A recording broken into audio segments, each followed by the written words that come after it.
Adlaw sa atong tanan, bagong adlaw, bagong bunal. So sa atong bunal, pugay sa ta. Pugay. Pu. So ang atong bunal karon gipangalan siya ka Baniko. Ang striking sa Baniko nga res kamot kini dinhi utom siko. Paloyo.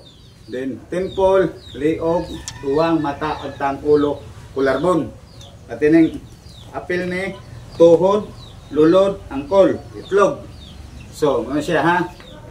1, 2. Mura siya wiper. So, sagang siya, oh. Na, mangmaypay ka. Mga siya, Baniko, terma na, paypay. 1, 2. Ubos. Igbaw. Piko lang. 1, 2, 3, 4, 5, 6. Okay? 1, 2, 3, 4, 5, 6. So, yung kamot, mag-ingon-ingon lang, oh. Mag-twist-twist lang.